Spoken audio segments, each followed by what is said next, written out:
So the warm-up here is just finding a derivative, and I hope you have completed this by writing the initial step, which is this minus this over that. And all we're going to do is multiply by 2x plus h minus 1, that's an h, and a 2x minus 1, like that. We've done a bunch of problems like this already, and we've talked about if you distribute both of these to here, what happens is you're left with just a 2x minus 1, because the 2x plus h minus 1 cancels. Also, if you distribute both of these to here, the 2x minus 1's cancel. And if you distribute all that out, you're going to get this and then a plus 1 here. Okay, so you multiply the 2 into the x plus h, and the negative distributes throughout that. Then down the bottom, you've got all this junk. 2x plus 2h minus 1 and a 2x minus 1. So what happens up top, you can see this, is 2x minus 2x goes away. Minus 1 plus 1 goes away. And now that the only thing left in the numerator is negative 2h, I can cancel out those h's. So this h is going to cancel with this h. So that means there's only a negative 2 left up top. And I'm not going to write the limit sign because I'm going to plug in the 0 for h, so I'm going to actually do the limit. And when you do that, this piece here just becomes 0 because h becomes 0, and 2 times 0 is 0. So what you're left with here really is a 2x minus 1, and right here is really a 2x minus 1. So you should end up with a 2x minus 1 squared. Well, that's a 2. Okay. So today we are going to talk about something called the intermediate value theorem, and I'm going to run through a couple like AP problems you might see, and just talk about what we use this for and why it's important. Okay, but the main concept, before I even tell you what the rule is this. If you look in this box over here, if I know that f of 1 equals negative 1, then that means when x is 1, y is negative 1. That's that point right there. Okay, we're counting by halves here. And if I know that f of 3 is 4, then I know at 3, the y value has to be 4, which is up here. My question is, can we definitely say that f of x has to equal 0 somewhere between 1 and 4? Now, f of x equaling 0 is the same thing as saying that it's going to hit the x-axis. And you can see here that if I draw from this bottom point down here to the point up top here at 3, 4, that there is a spot where it hits 0 right there. Okay, that's not a hole. I'm just circling it so you know that's where it hits 0. Now, that's just one version of a function I could draw. If I drew it like that, it's got to hit 0 there. If I drew it like that, it's got to hit 0 there. I can make up like a crazy function that hits 0 3 times. Okay? But in all those examples I drew, it hit 0. But what if it did this? What if it just went over like this and stopped and then jumped up to here? Like that. That's still a function, but that never hit 0. So the basic idea here is, and again, I can draw a bunch of different examples. If they say there's like an asymptote right here, well, that would look like this. Well, that never ever hit the x-axis either now. So, and the difference between the first 3 examples I drew and the last 2 was that the first 3 were continuous. Okay, and continuity is an important piece of this question, because if I know that function has to be continuous, and I don't necessarily right now, but if I tell you, by the way, f of x is continuous, then you know, and look, there's no way for me to get from here to here without crossing over, no matter how you draw it. Very similar to saying, like, I don't know, think about you traveling somewhere. If this was your house and your best friend lived over here and your arch enemy lived right here, and there's like a river on this side of the houses for some reason, and there's a canyon on this side of the houses, so can't really go around it. Well, for you to get from your home, which you love, to your friend's home, which you love, you're going to have to go past your friend's house, which you do not love. Okay? That's basically it. If it's a continuous thing, you have to go through all the stuff that's in between where you are and where you want to get to. And that's, when I say that, I'm talking about on the y-axis. We have to go through all the y values. Now, 0 is not special. I just said 0. Okay, I could have chosen any y value that's between -1 and 4. I could have said, does f of x have to equal 3 somewhere? Yes, here's y equals 3 right here. There's no way for me to get around that line unless it's not continuous. Same thing, if this function is continuous, does it have to equal, I don't know, pi? Yeah, because pi is between 1 and 4, so it has to go through that. So our basic idea is this, and to write it out, like in terms of math, it looks a little complicated, but the very first thing you need is this. If f of x, which could be any function, as long as it's continuous. So if this function is continuous, and not everywhere necessarily, but on the interval in question. If it's continuous from a to b, we're going to say. Now, in the example over here, a was 1 and b was 3. Okay, so from 1 to 3, oh man, this should be a 3 down here. Come on, Glenn. Yeah, from 1 to 3. That 4, I confused myself with this y value right here. That doesn't matter. Right? For the interval, it's the x values that determine the interval. So from 1 to 3, this function has to go through 0 if it's continuous. So, what was I saying here? I threw myself off because I got that and messed up that typo there. But either way, if f is continuous on this interval from a to b, then this is what we know. And what I'm going to say in math speak over here is this. If I know a function goes from -1 to 4, then I know, as long as I know it's continuous, then it has to go through every single y value between them. So if it goes from -1 to 4 and it's continuous, you know for a fact that it has to go through like -0.5 or 1.897. Like it has to go through those things. Now you might not know where, and that's not the point. Okay, it's just that you know it has to happen somewhere.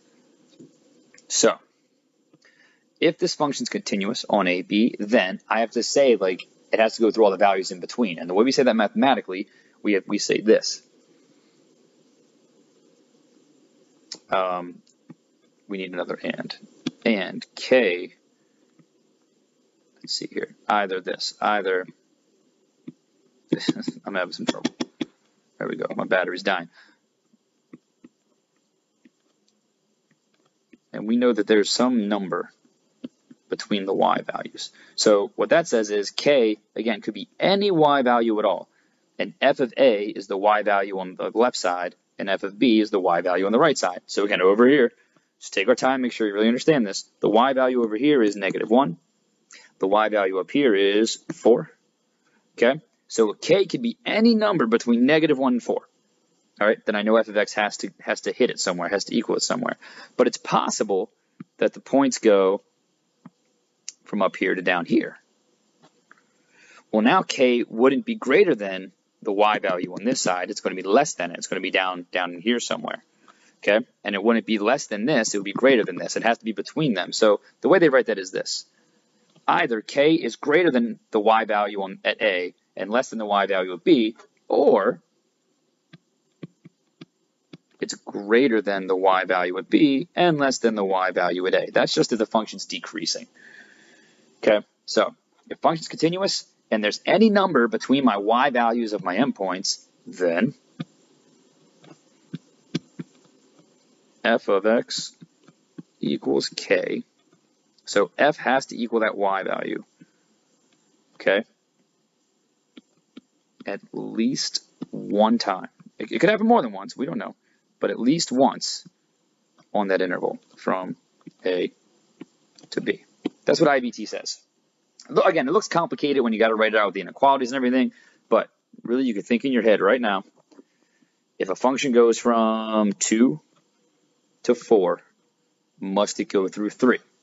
And if it's a continuous function, yes. That's the basic idea here.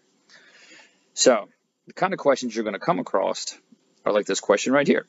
They're going to give you a table, and tables play a big part in calculus here.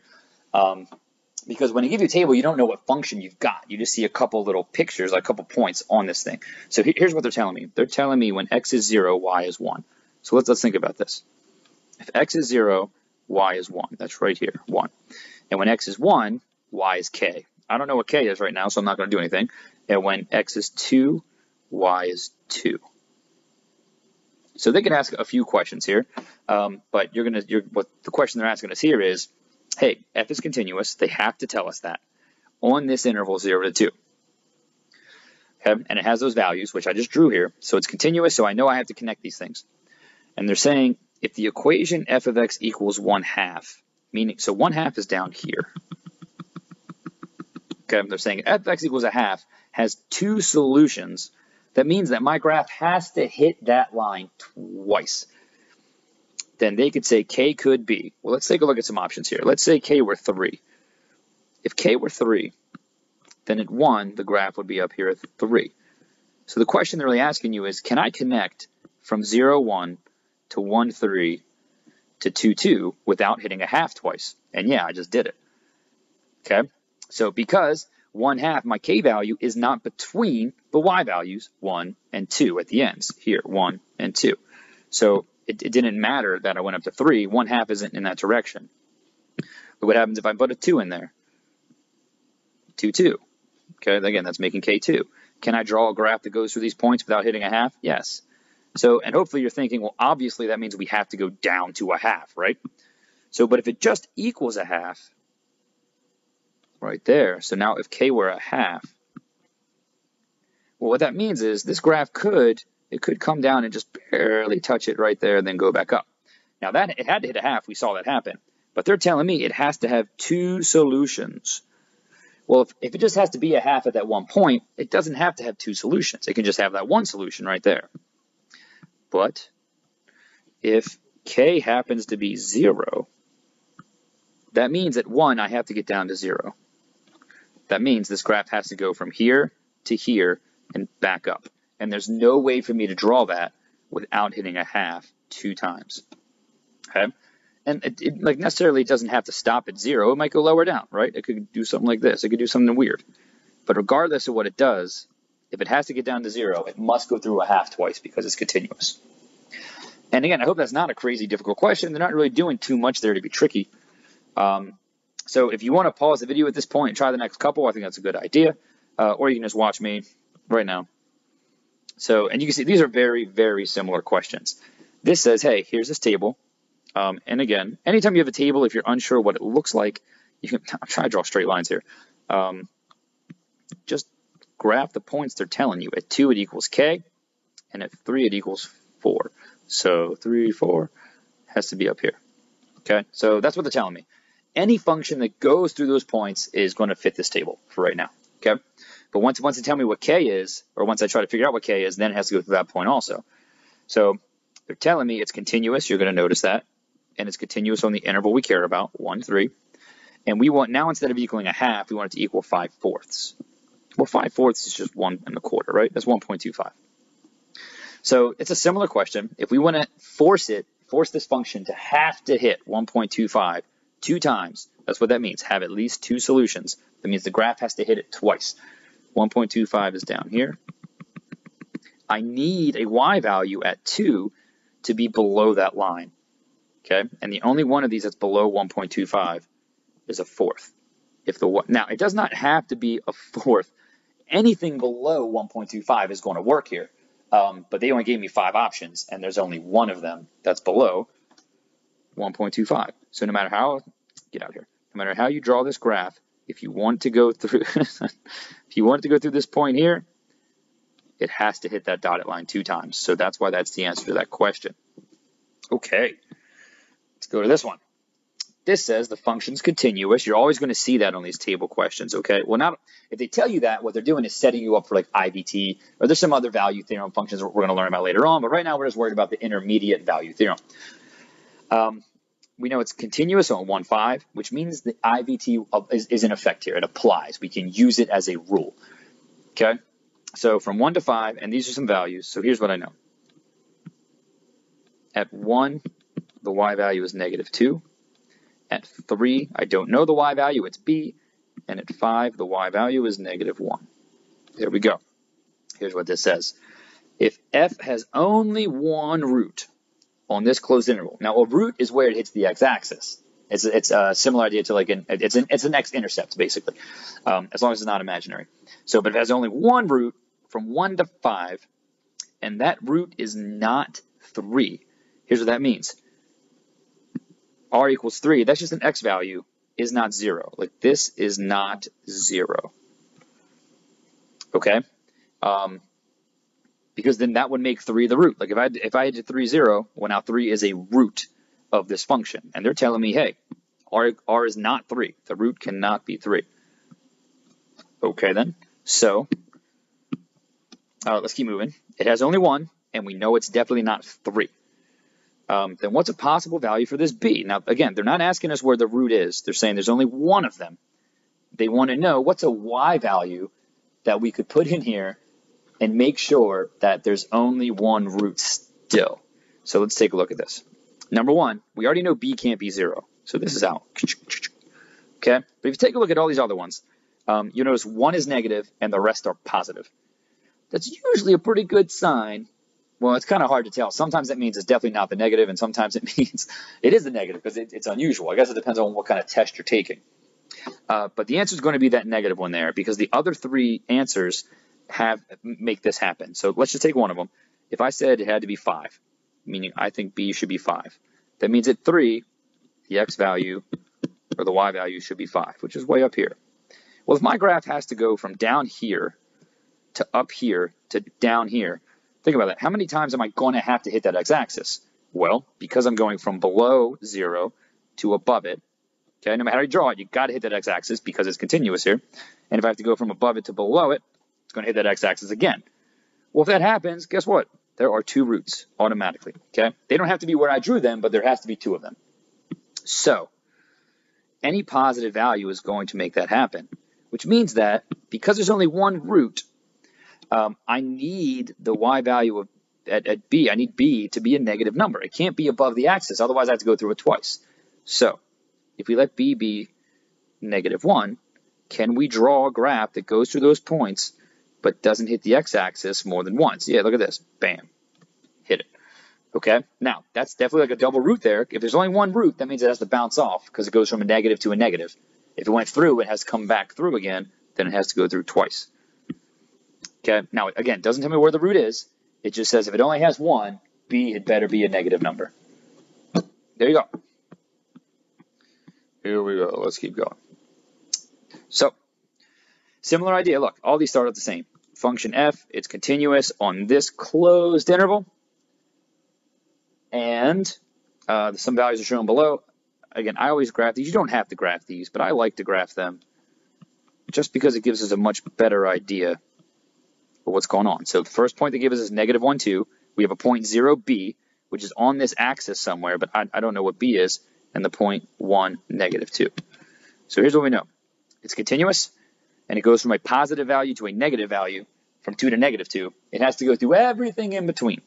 Now, all these functions, well, the last 2 questions we talked about have to do with y equaling 0. There's nothing special about that. We usually care about roots. But it doesn't have to be 0. It could be any number between -2 and 2 that they ask us here, okay?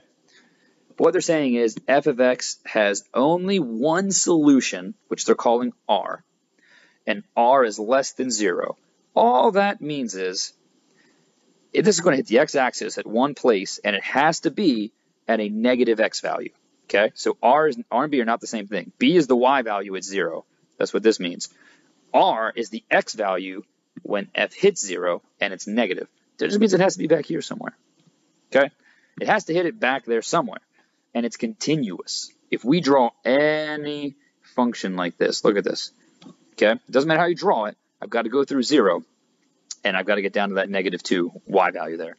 So they're saying, what's one possible value of b?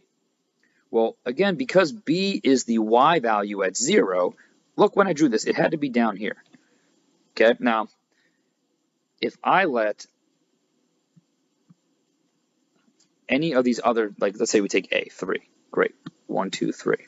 If I say b is 3, that means the point 0, 3 is on my graph, right?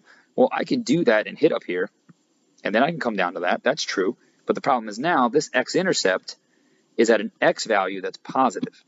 But they're telling me, hey, r is a negative thing. That cannot happen. And if you choose any of these other positives, it's just not going to work. You have to hit the y-axis above 0 and then go through it somewhere, which is going to give you a similar picture. So that does not work. The reason why it can't be 0 is because if it was, I'd have to go through like that, Well, now r equals 0. That's the root. It's at 0. But I don't want r to be 0. I want it to be less than 0. So the only one that works is if I let r be -1, which would be down here. I erased it. Okay, and again, that forces me to go through back here somewhere like that. So that's why the answer to this question is just -1. Okay, so stepping aside from that, a couple of things you're going to see with the IBT is, well, in my class at least, the AP exam will ask this a little bit differently sometimes. But in my class, I'm going to give you a function, and I'm going to say, hey, does this function have to equal something on this interval? And the only question you need to think in your head, like if I want a function, so let's say I just make up some function, it doesn't matter, but let's say you know that f of 1 is 4 and f of 8 is -6, and I ask you this question, does f have to equal like 2 somewhere? And if I tell you f is continuous, the answer is yes, because 2 is between 4 and -6. If it goes from 4 down to -6, it has to go through 2 if it's continuous. That's always what this is hinging on, that continuity factor. So if I ask you, does this function have to have a 0? Does it have to equal 0 on this interval? All you need to do is find out, does it go from above 0 to below 0 or from below 0 to above 0? Well, let's check it out. All I need to know is find the y values. Here's what I know. F of 1 over root 3. I don't know what number that is in my head, okay, but I want to plug in 1 over root 3, and we're squaring that, okay? So that's log base 3 of 1 over root 3 squared is 1/3. That says 3 to what power? Get out of here. Go away. Okay, 3 to what power is 1/3. That's what that's asking you. So that equals -1. So f of 1 over root 3 is -1. But f of root 3 is 1, because that would give us log of 3. And that has to equal a 1. So here's what I know. My function goes from a y value of -1 to a y value of 1. Well, I know it has to go through 0 as long as it is continuous. So I just got to make sure the thing is continuous. And as a matter of fact, like, you're just going to say f of x is continuous. I hope you know it's continuous, because the only place a logarithm is going to be discontinuous is if the inside is discontinuous. The argument, that's what that's called. So the inside is x squared. Okay, that's continuous everywhere. So we don't have to worry about that. And a log can be discontinuous if the inside is negative or 0. So the question comes down to this. Is x squared discontinuous? No, it's not. And, so question mark, and you also got to worry, is x squared equal to 0, or is x squared less than 0? Well, x squared is always positive, so this is never going to happen. And x squared only equals 0 at x equals 0. So what that means is, if I put 0 into this function, it's going to be undefined, which means there's no point at 0, which means log base 3 is not continuous at 0. Fortunately, I'm going from 1 root 3 to root 3. Now, I don't know what 1 root 3 is, or 1 over root 3, but I know if you were to make a number line and put 0 here, 1 over root 3 is positive, and root 3 is positive. So 0 is not in that interval. So I know that f of x is continuous. And again, I'm going through all this just so you know it's continuous. I'm showing you why, but you do not need to explain it in detail like this. Okay, honestly, if you're unsure, you should be able to tell me, but you can just take a guess, basically, and just say, you're always going to start a question like this, about does a function have to equal something? Since f of x is continuous. Now, it's not continuous everywhere. I just said it's not continuous at 0, but 0 is not on my interval. So we got to say f of x is continuous on this interval. Okay, I know f is continuous on that interval, so I know IBT applies to this situation. And I'm going to say, since we go from below 0 to above 0, we must go through 0. Since, and And the way we talk about above and below is we use inequalities. Since f of 1 over root 3 is negative 1, and that's less than 0, and f of root 3 is 1, and that's greater than 0. So, again, we said it went from below to above, right? Less than to greater than. We know that f of x has to equal 0 at least once. It could happen more than once, but it has to happen at least once on this interval. Okay? Now, does this really matter? Like for you, no, it's just a dumb question I made up. But here's something to think about. So maybe I should have said this earlier, maybe. Let's say when you were born, at some point in your life, I believe you were, as a little kid, you were 2 feet tall. Okay? And now, I don't know how tall you are, but I was 2 feet tall once, and right now, that's a small head, but whatever. Right now, I'm 6 feet tall. Okay? So if someone were to ask me, hey, Mr. Smith, were you ever exactly 4.5 feet tall? I have to say yes. I definitely, at some instant in my life, was exactly 4.5 feet tall. Even though I didn't measure my height then, and I don't know when it happened, I just know it had to have happened sometime. And that's it. That's the basic concept here. And the reason why that works is because my height is continuous, right? No one jumps from 2 feet to like 7 feet, or, well, not 7 feet, but 5 feet. It doesn't happen like that. You grow continuously throughout your life.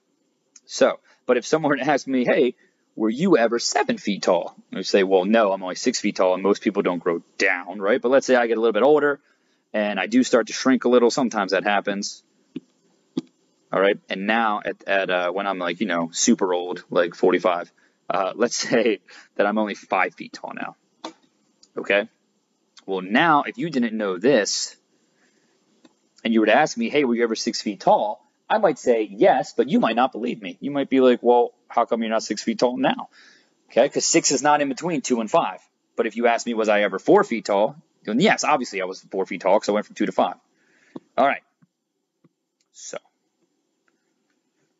another thing that you might be asked is, actually, I'm going to skip the bisection method. I'm just going to give you like a basic rundown of it here, okay? And this is like an old programming idea, and they do things way more complicated now that are way faster than this. But if you want to find where a complicated function is 0, one way you can make a computer do it is to program it to check y values until you find a y value that's negative and a y value that's positive. Then you know that the function had to be 0 between those x values somewhere, as long as it's continuous. So if I plug in 1, check this out. If I plug in 1, I get 3 to the negative 1. What? Minus the square root of 1. That is 1/3 minus 1, and that is negative 2/3. So I know this function at 1, and I just chose 1. Negative 2/3 is like right here because I knew it was going to spit out a negative value.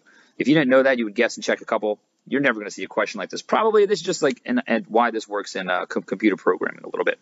Okay, and I know if I plug in a 2, not 2, a 3. If I plug in a 3, I'm going to find out that we get 3 to the first minus the square root of 3. And I don't know what that is exactly, but I know 3 minus root 3 is greater than 0. So by the time I get to 3, this function, come on now, this function is up here somewhere. So here's what I know. I know somewhere between 1 and 3, this thing has to go through 0. So my next step, so this is like an iteration process. We're going to do this like algorithm over and over again and close in on where the 0 is. So I can check 2. I can see if 2 is positive. So right now I know it's between 1 and 3. So if I take 2 and plug it in, when x is 2, I get 3 to the 0 minus the square root of 2. That's 1 minus root 2, which is a negative number. So I know at 2, the y value is down here. So now I know the y value was between 1 and 3 before, but now because I know this is negative to a positive, I know it has to be between 2 and 3 somewhere. So the next thing I would do is check out what's happening at 2.5. And look, when you start getting weird numbers in here, it's kind of hard to tell. So when you plug in 2.5, you're going to get 3 to the 0.5, which is the square root of 3, minus the square root of 2.5. I don't know what number that is, but I know it's positive because root 3 is bigger than root 2.5. So this is positive. Wow, somewhere up here, right? So now I know my 0 is somewhere between 2 and 2.5. And you can see all I'm doing is closing in on where the 0 is. And a computer can do this super quick. So if you program a computer to do this, it'll just do it real quick until it gets close enough, until the interval becomes small enough to be accurate enough for whatever you want. Like you'd have to set your limits of accuracy. So you might say, hey, find this x-intercept with accuracy out to the 1,000th place. Well, then this thing would have to keep on going until the interval became smaller than 1,000th. And so again, humans wouldn't do that by hand. That doesn't make any sense. You could do it, but you would have a computer do it, and it would do it real quickly. All right. So I hope that makes sense. We're taking like a very simple idea and making it seem a little more complicated, I think. But that is the basic idea. And those are the kinds of questions you're going to see. For homework, all I want you to do is restate what the IVT says and just draw a picture demonstrating what it means, which we did in the very first example. And then these examples here are very similar to what I did up here with this function. Just keep in mind, the very first thing you want to do is check and make sure it's continuous. So let me give you a hint. Continuous on the interval, okay? It has to be continuous on the interval. That's what matters. So let's find one that's not continuous. Look at number 2. I hope you can look at that and tell me that 1 over x minus 3 is undefined at 3. Right? You plug in 3, you get 1 over 0. What that means is there's no point at 3. And what that means is it's not continuous at 3. So, because 3 is not, or is in this interval, f of x is not continuous on that interval. So all you're going to do is say IVT does not apply. We can't say if there's a 0 or not. Okay. Now you can set that equal to 0 and try and solve for it, and you're not going to get an answer because it does not have a 0.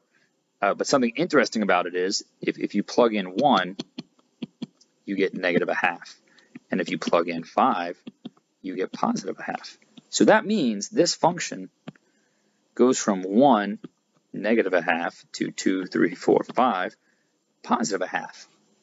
So it goes from a negative to a positive, but it never goes through 0 because what's really happening on this graph is there's a vertical asymptote at 3 and it goes down like this and back up like that. So that's what happens. Okay, so just make sure you're checking to see if, number 1, does it change sign, because we care about 0 in these particular questions. So plug in the endpoints and make sure it's continuous. Okay, and down here, just to run through this a little bit here, I'm telling you f is continuous. You don't know anything about f except it goes through these points I've labeled out here. And if you want, you can graph them. I'm not going to graph all of them, but the first one is negative 5, 1, 2, 3, 4, 5, 2. So it goes to that point right there. And the next one's negative 1, 5. So that will be 3, 4, 5. That will be up here. Negative what? Negative 1, 5. Bam. Okay, so you can graph out what it might look like. But my question is, how many intervals do we have to have? Or what intervals do we know there's a 0? I'm going to give you a hint. If it goes from a positive 2 to a positive 5, look at this. Can I connect them continuously without going through 0? Yes. Could this graph go down and come back up? Yeah, there could be zeros there. There could be. But my question is, where must it have a 0? Okay? And if it goes from a y value of 2 to a y value of 5, it does not have to go through 0. But look at this craziness. If it goes from 5 to negative 1, guess what it has to do? Because it's continuous, it has to go through 0. So one interval where it must have a 0 is the x. Now, x values are where you tell the interval is on negative 1 to 1. On negative 1 to 1. Since f of x is continuous and f of negative 1 is 5, which is greater than 0, and f of positive 1 equals negative 1, which is less than 0. Okay, and probably, I skipped over. So on this interval, you should put in here by the intermediate value theorem. And you can call that IVT. On this interval by IVT, since f is continuous and it goes from above 0 to below 0. Okay, but you don't say above and below, you use inequalities. All right, I've talked a lot. This is a pretty long video. What's our time looking at here? I don't know, just long. All right, peace.